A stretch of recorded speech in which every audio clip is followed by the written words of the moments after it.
August 12, 2025. Over the grey skies of eastern Ukraine, a nightmare of steel was taking shape. Russia launched one of its boldest offensives since the war began.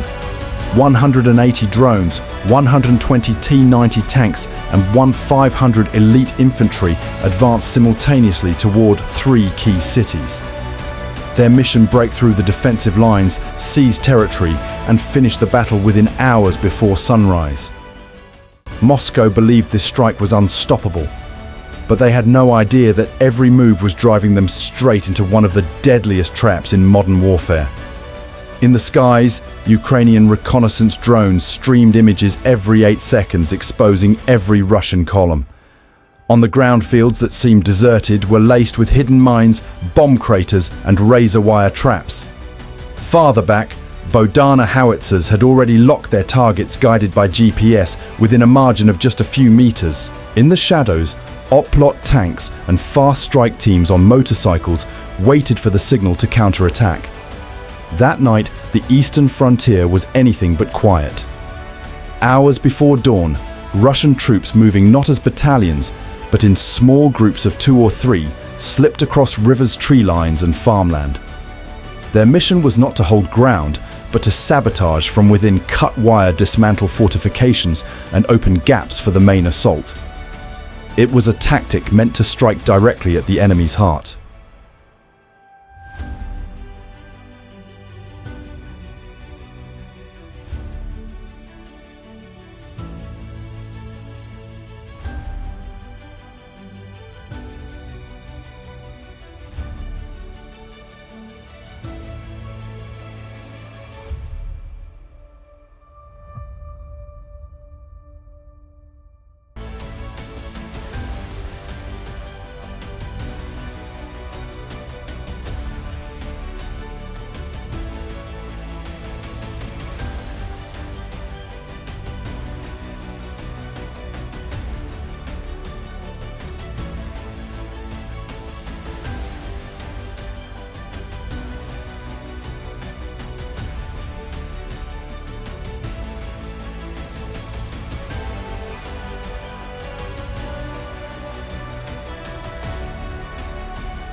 Six, 40 a.m. The sky erupted. From 3 directions, Zaporizhzhia, Pokrovsk, and Novopavlivka, Russia, launched 180 drones in a single coordinated strike. Some carried high-resolution optics, beaming real-time images of every trench and bunker to Russian command screens. The rest carried explosives programmed to dive with lethal precision into any target selected by their operators. Within minutes, apartment blocks, grain depots, and hospitals were blasted apart. A residential street became a burning crater. In Zaporizhzhia, 1 drone slammed into a bus of evacuees, 23 civilians killed instantly. By the 3rd wave, Ukraine's emergency networks recorded over 200 civilian casualties, most of them elderly or children.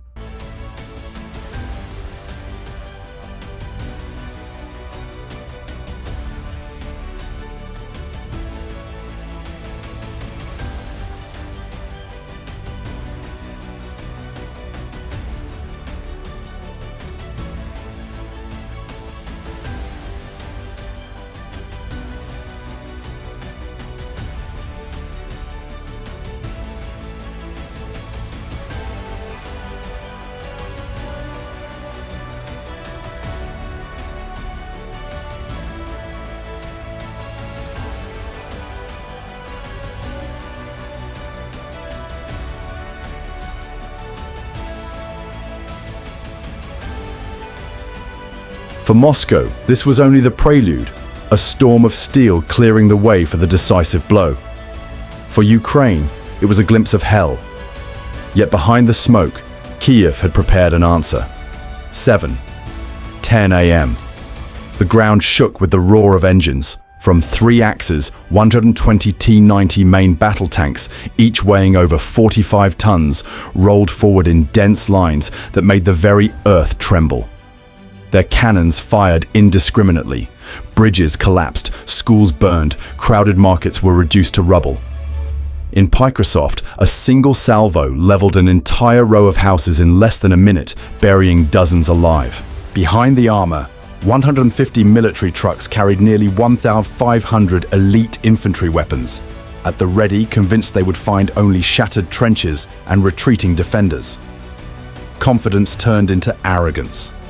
One battalion commander even ordered his tanks to fire at any building taller than 2 stories certain Ukrainian spotters were inside. By the time the third convoy reached the outskirts of Nova Pavlivka, more than 320 civilians were dead and entire neighborhoods were ablaze. In just 40 minutes, Moscow had poured $500 million worth of armor and manpower onto Ukrainian soil.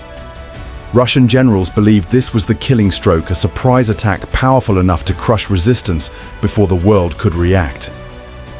But what they didn't know beneath those quiet fields along those seemingly empty country roads, Ukraine had spent months digging a colossal trap. A trap designed to spring at the exact moment Russia felt most confident locking their armored columns into a death zone. That night, what Moscow believed to be an unstoppable avalanche of steel was in reality driving straight into a meticulously prepared kill box. And now the true game of death was about to begin.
The first explosion cracked like thunder across the sky.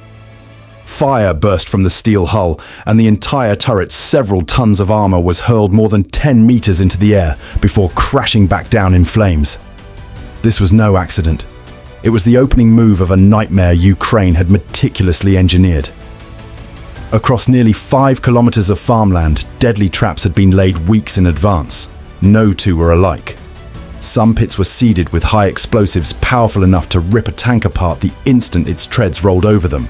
Others were lined with massive steel spikes designed to shred the tracks, kill the engine, and leave the crew trapped inside in utter despair. Threaded between these larger tank traps were narrow pits disguised with care, packed with sharpened stakes angled skyward. When Russian infantry dismounted to regroup and support the armor, they plunged straight into these death holes.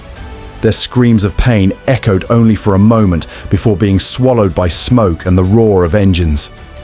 In the first 6 minutes, no fewer than 11 Russian T-90 tanks had been destroyed or disabled. The astonishing fact Ukraine had not yet fired a single shot. Moscow's so-called spearhead of steel had barely crossed the border and was already cut to pieces. Panic spread like wildfire across the dry fields. Radios erupted with chaos. Some units screamed for retreat.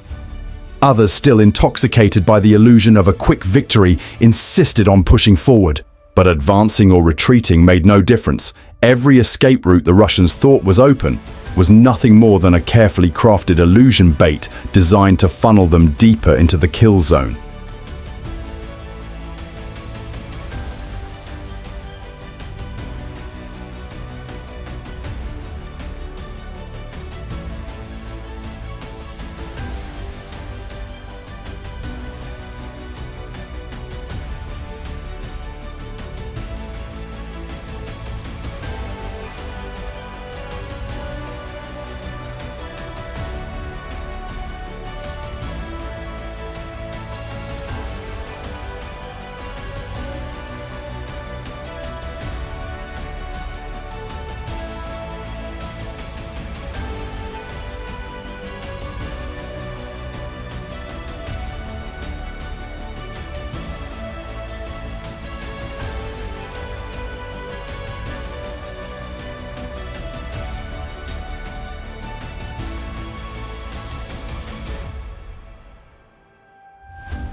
And then, just as the chaos reached its peak, Ukraine unveiled the second layer of the trap.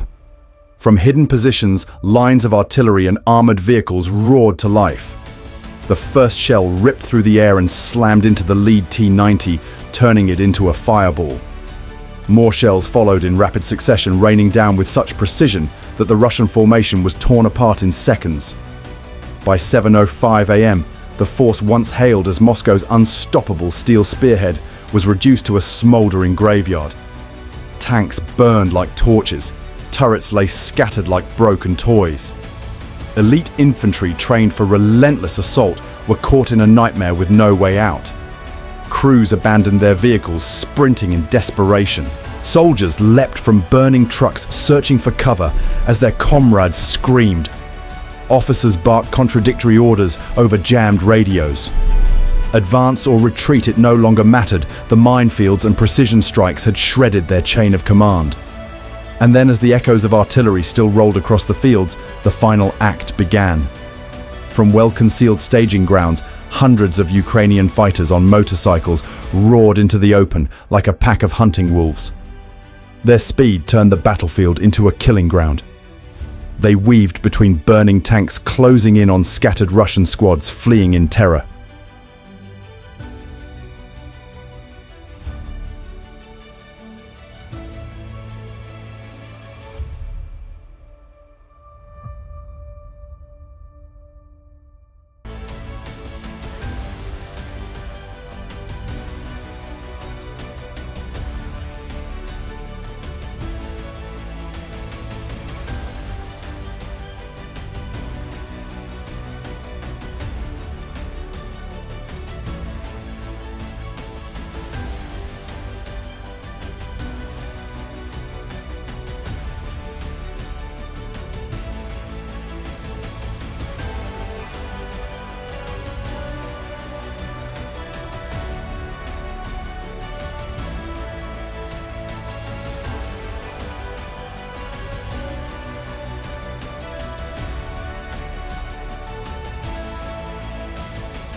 This was no longer a battle. This was a pursuit, an extermination, a message to Moscow that arrogance comes with a price. And the only question left was this the beginning of the end for Russia's steel ambitions, or merely the opening act in an ever bloodier war? Tell me what you think. Were these traps enough to turn the tide of battle? Leave your thoughts in the comments below, and don't forget to hit subscribe so you won't miss the next chapter where every minute could change the entire course of the war.